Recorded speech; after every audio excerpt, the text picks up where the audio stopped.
सुन करके आप शायद सोचें कि इतना बड़ा प्रयागराज में रहने वाला साधु, ऐसा महानुभाव इतना सामान्य प्रश्न करे कि राम कौन है।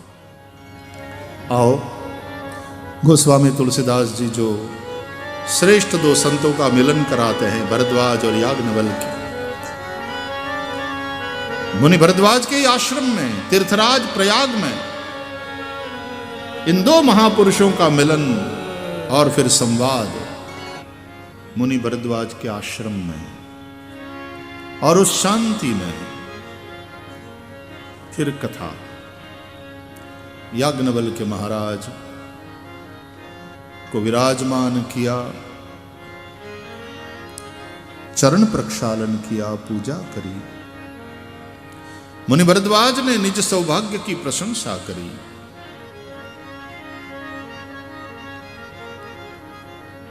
कुछ पूछना चाहते हैं, पूछूं? पूछो। नाथ एक संसव बड़ मोरे, करगत वेद तत्व सब तो। महाराज, मेरे मन में एक संशय है। अब संशय है तो प्रकट करिए किसी समर्थ सद्गुरु के पास बैठकर। संशय हुआ है तो शर्माइए नहीं, संकोच मत करिए।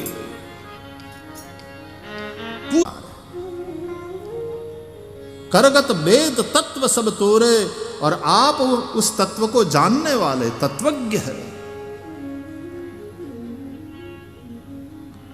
तत्व क्या है?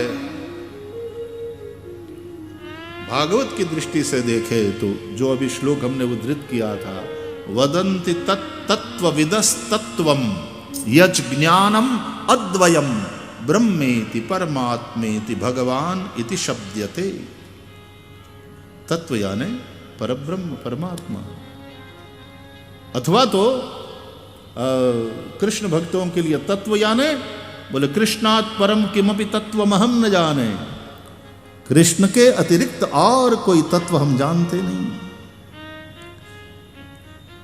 और रामायण के अनुसार वशिष्ठ जी ने जब चारों भैया का नामकरण संस्कार किया तो उपसंहार में कि भाई इसका नाम राम, कौशल्यानंदन, ये भरत, कैकेयी नंदन, ये लक्ष्मण, शत्रुघ्न, सुमित्रानंदन, और नामकरण का उपसंहार करते हुए वशिष्ठ जी कहते हैं, धरे वो नाम गुर हृदय विचारी, वेद तत्व नृप तव सुत चारी। राजन, तुम्हारे ये चारों पुत्र वेद तत्व है। भगवान ही चतुर्व्यूह से प्रकट हुए हैं। राम, लक्ष्मण, भरत, शत्रुघ्न, इन चार रूपों में वह परम तत्व ही प्रकट हुआ। कृष्णावतार में भी वह परम ब्रह्म परमात्मा चतुर्व्यूह से प्रकट हुआ। वो है वासुदेव, प्रद्युम्न, संकर्षण, अनिरुद्ध। ये चतुर्व्यूह है। रामायण में राम, लक्ष्मण, भरत, शत्रुघ्न, इन चार रूपों में वही तत्व, वेद तत्व, परब्रह्म परमात्मा प्रकट हुए। इसलिए तो कहते हैं वह एक ही है ब्रह्म, और वो चार रूपों में प्रकट हुआ। वो है राम, लक्ष्मण, भरत, शत्रुघ्न। और वेद चार है, वो एक रूप में प्रकट हुआ, वो है रामायण। चारों वेदों का संयुक्त रूप। इसलिए हिंदुआन को वेद सम जब नहीं प्रकट कुरान। चारों वेदों का संयुक्त रूप, चारों वेदों ने मिलकर एक अवतार लिया, वो है रामायणावतार। ये भगवान का वांग्मय स्वरूप। और एक ही तत्व परब्रह्म परमात्मा ने 4 रूपों में अपने आप को प्रकट किया, वो है राम लक्ष्मण भरत शत्रुघ्न।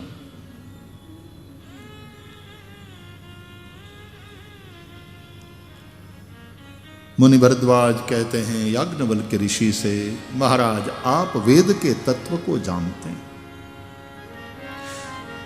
पूछने में मुझे शर्म भी आ रही है, भय भी लग रहा है। शर्म इसलिए, शर्म संकोच इसलिए कि मेरे प्रश्न को सुन करके आप शायद सोचें कि इतना बड़ा प्रयागराज में रहने वाला साधु और भरद्वाज मुनि बस ही प्रयागा तिनकर, भगवान के चरणों में अनुराग है, तापस समदम दया निधाना, परमार्थ पथ परम सुजाना। ऐसा महानुभाव इतना सामान्य प्रश्न करे कि राम कौन है, आप मुझे बताइए। तो थोड़ी लज्जा का भी अनुभव हो रहा है।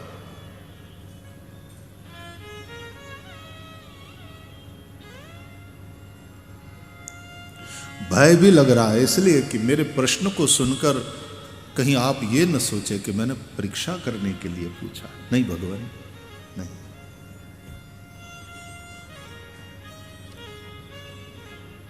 लेकिन संत कहीं यस नीति प्रभु, श्रुति पुराण मुनि गाव, हो इन विमल विवेक और गुरसन किए दुराव। संत महानुभाव कहते हैं, श्रुति पुराण मुनि भी कहते हैं कि यदि सदगुरु से पर्दा किया, अंतर किया, एक दुराव रखा, तो भीतर विवेक का उदय नहीं होगा। वैद्य के पास जाना और रोग को छुपाना क्या मतलब है? खुल करके कह देना चाहिए। इसलिए महाराज मैं अपने मोह को प्रकट करता हूं। मुस्कुराते रहे। मुनि भरद्वाज के विनय को, विवेक को, उसकी चतुरता को, उसकी सरलता को, उसकी सहजता को देखकर मुस्कुराते रहे। How sweet. लेकिन उस मुस्कुराहट में एक सम्मति का भी भाव था। अरे पूछो, निसंकोच पूछो। तो कहा कि महाराज देखिए महाराज, राम नाम का अमित प्रभाव है। संत पुराण उपनिषद सब बतलाते हैं। भगवान शिव राम के नाम का सतत जप करते हैं और शिव तो अविनाशी है। मरने वाले के मुख में राम नाम आ जाए तो जासु नाम मरत मुख आवा, तो अधमऊ मुक्ति होई श्रुति गावा। शिव का मरने वाले हैं, वो तो मृत्युंजय है। तो कोई मौत के भय से जपते हैं, ये वाली बात भी नहीं। संतत जपत शंभु अविनाशी, और वो जपते हैं तो बिना कोई सोचे समझे नहीं जपते। शिव भगवान ज्ञान गुण राशि, ज्ञानी है, ज्ञान गुण के राशि। वो जो करते हैं तो सोच समझ करके करते हैं। और चारों प्रकार के जीव जब आते हैं काशी में, और काशी में उनका शरीर शांत होता है, तो भगवान शिव इसी तारक मंत्र का उसके कान में उपदेश करके उन्हें मुक्ति का दान कर देते हैं। मुस्कुराते रहे और सिर हिलाते रहे वक्ता याज्ञवल्क्य ऋषि। ये ऋषि है, वो मुनि है, भरद्वाज मुनि। अब ऋषि और मुनि की व्याख्या अलग अलग है शास्त्रों में भी। शास्त्रों ने स्पष्ट कोई बात, कोई प्रश्न अनछुआ नहीं रखा। ये ऋषि है याज्ञवल्क्य, वेद के ज्ञाता है। मुनि तपस्वी होते हैं, तापस सम दम दया निधान, पवित्र जीवन जीने वाले मुनि। वो बहुत ज्यादा वेद के ज्ञाता ना हो, पंडित ना हो, संस्कृत का अभ्यास ना हो, लेकिन एक सच्चा साधक, एक साधु, तपस्या करने वाला, धुनी तापने वाला, इंद्रियों का संयम, मन का संयम, तापस, शम, दम और दया निधान, दया का निधान। साधु इतना सरल, दया से भरा हुआ और परमार्थ के पथ का परम सुजान, ऐसा मुनि भरद्वाज मुनि बस ही प्रयागा, तिन ही राम पद अति अनुराग। राम प्रेम, बस माला जपते रहते हैं। ऐसे कई मुनि, ऐसे कई साधु का दर्शन करने का अवसर मिला है। तो उनके पास संस्कृत नहीं है, उनके पास वेदों का ज्ञान नहीं है, लेकिन हालांकि श्रीमद् भागवत में शुकदेव जी को मुनिंद्र कहा, युगिंद्र कहा। वहां मौन और मननशील, शांत, निर्वैर, एकांत निवास करने वाले, एकांत प्रिय।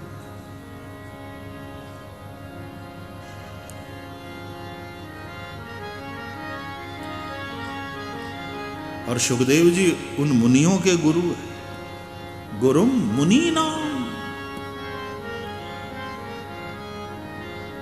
यस्वानुभावमखिल श्रुति सारमेकम अध्यात्म दीपमतितीतिर्शतां तमोन्धम संसारिणां करुणयाः पुराण गुह्यम तम व्यास सूनुमुपयामि गुरुम मुनीनाम।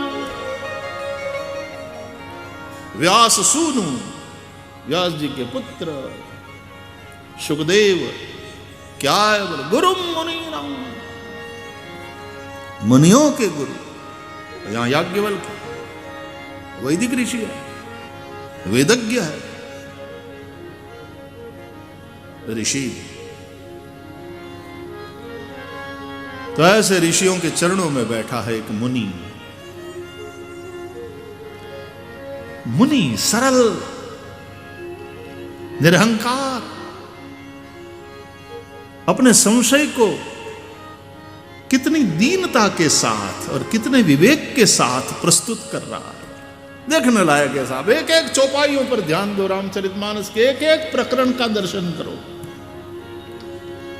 ये चरित है, अपने चरित को यदि ऊंचे उठाना है तो एक एक चरित्र को, है तो ये रामचरित, लेकिन रामचरित के अंदर जितने भी चरित है,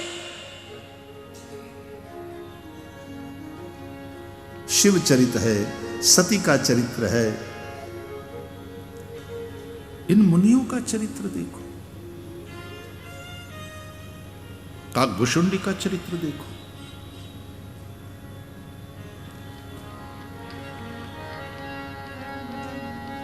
एक एक चरित्र, दशरथ जी का चरित्र, कैकेयी जी का चरित्र, वशिष्ठ जी का चरित्र, एक एक कैरेक्टर,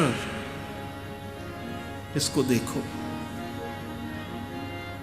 और सीखो। राम कथा आदर्श जीवन की आचार संहिता कही गई है।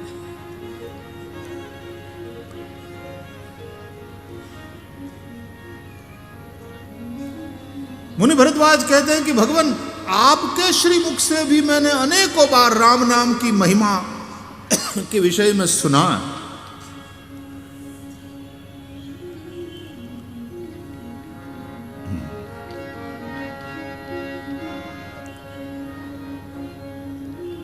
कोई डिस्टर्ब नहीं किया ऋषि याज्ञवल्क्य ने, लंबा चौड़ा निवेदन होने के बावजूद। तुमको पूछना क्या है, पूछो न भाई, पूछना क्या चाहते हो? अरे कहना क्या चाहते हो? ना वक्ता में धैर्य होना चाहिए। धीरः विरक्तो वैष्णवो विप्रो वेद शास्त्र विशुद्धिकृत दृष्टांत कुशलः धीरः। हाँ, वक्ता कार्योति निस्पृह, बोलने भाई जट, ऐसा नहीं।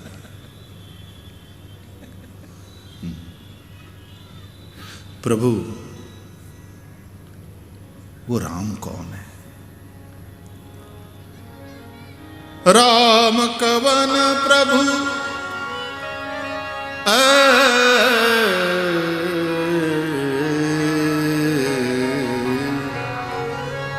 राम कवन प्रभु पूछऊ तो ही राम कवन प्रभु पूछऊ तो ही कहिय बुझाई कृपा निधि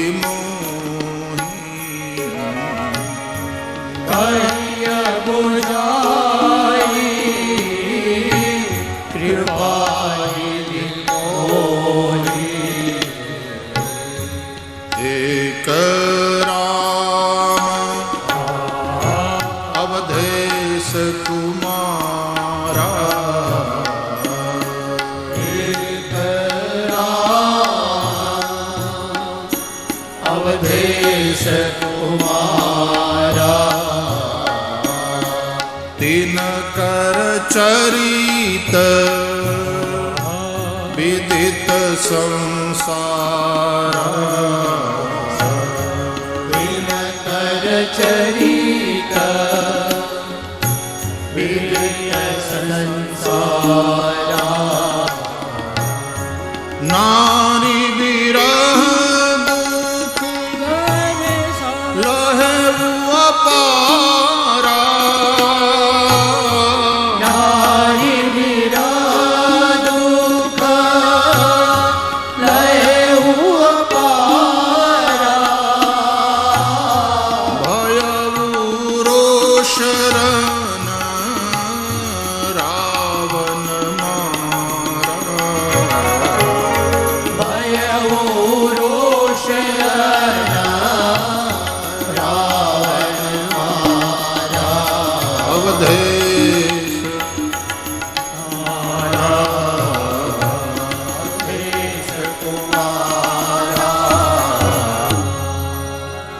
राम, मैं जानता हूं एक राम अवधेश कुमार, अयोध्या के राजा दशरथ के पुत्र, और उनका नाम, उनका चरित्र संसार में सबको पता है।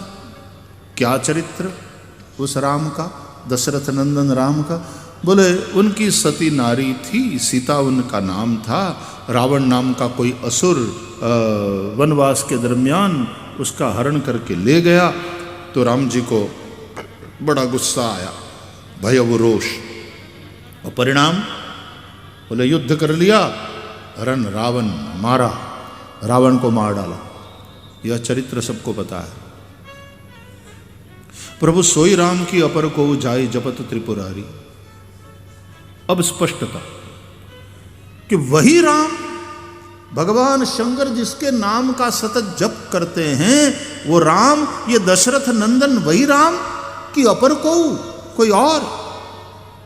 सत्य धाम सर्वज्ञ तुम कहो विवेक विचारी। आप सत्य धाम हैं, आप सर्वज्ञ है। सत्य धाम है इसलिए झूठ तो बोलेंगे नहीं, और सर्वज्ञ है, उन्हीं से मार्गदर्शन सही सही प्राप्त होगा। कहो विवेक विचारी।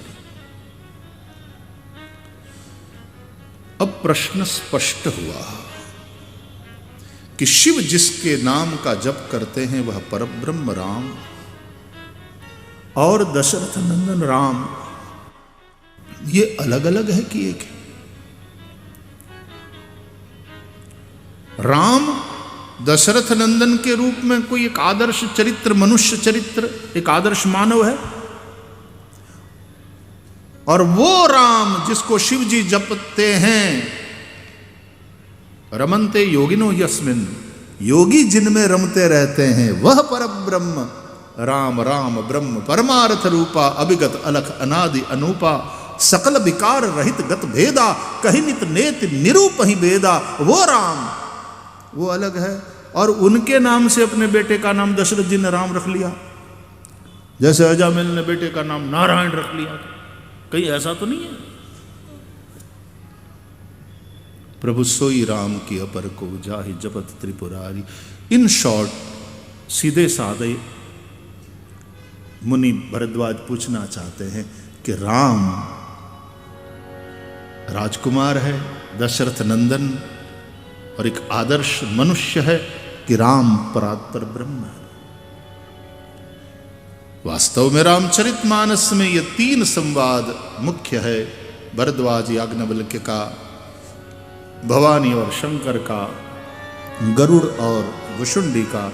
और इन तीनों संवाद का प्रारंभ इसी एक प्रश्न से हो रहा है कि राम कौन है, यानी ब्रह्म है कि एक आदर्श मनुष्य।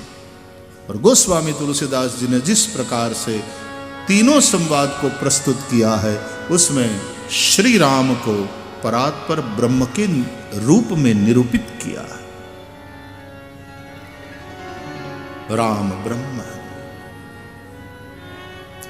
महर्षि वाल्मीकि और गोस्वामी तुलसीदास जी के, याद रहे महर्षि वाल्मीकि भी राम ब्रह्म है ये तो कहते हैं, लेकिन दबी आवाज में।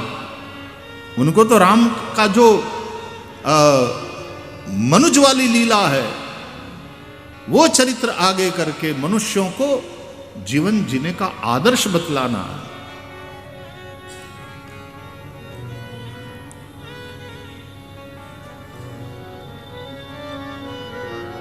कौन है राम?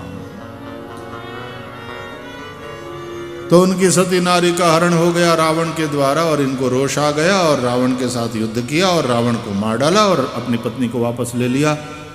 केवल इतनी बात से शंकर जी उनके नाम का जप करने लगे। ऐसे तो कई वीर पुरुष हुए, और अपनी पत्नी का कोई हरण करके ले जाए तो किसको दुख नहीं होता, आपस में पटती हो तो। ऐसी स्थिति हो तो बात अलग है, लेकिन आपस में यदि पटती हो तो कौन पति अपनी पत्नी के वियोग में दुखी नहीं होगा। और जिसमें पौरुष है, जिसमें बल है, तो कौन पुरुष युद्ध करके अपनी वीरता का प्रदर्शन करके और पुनः अपनी पत्नी को प्राप्त नहीं करेगा। इतनी सी बात में शंकर जी उनके नाम का जप करने लगे। प्रभु सोई राम की अपर को जाहि जपत त्रिपुरारी। इसलिए देहाती लोग, गांव का एक कवि रामायण को पढ़ करके उसने कविता लिखी, गांव के देहाती कवि ने। कहता है पढ़ ली मैंने रामायण। बोले क्या है उसमें? बोले एक राम एक रावण ना। कहानी इतनी सी है, एक राम एक रावण ना, एक छत्री एक बामन ना। एक राम एक रावण ना, एक छत्री एक बामन ना। उसने उसकी नारी चुराई तो उससे उसकी लई भई लड़ाई। उसने उसकी नारी चुराई तो उससे उसकी भई लड़ाई। इतनी बात की बातन ना, तुलसी लिखी गए पोथन ना। बात तो इतनी सी। और गोस्वामी तुलसीदास जी ने लंबी चौड़ी पोथी लिख डाली, लेकिन निश्चित ही ये पोथी जीवन की पोथी है। हमारे जीवन को सजाने संवारने के लिए ये पोथी, बात इतनी सी है, लेकिन 9 दिन तक गाया जाता है रामायण। रामचरित्र के द्वारा आदर्श जीवन का फंडा हम लोग प्राप्त करते हैं।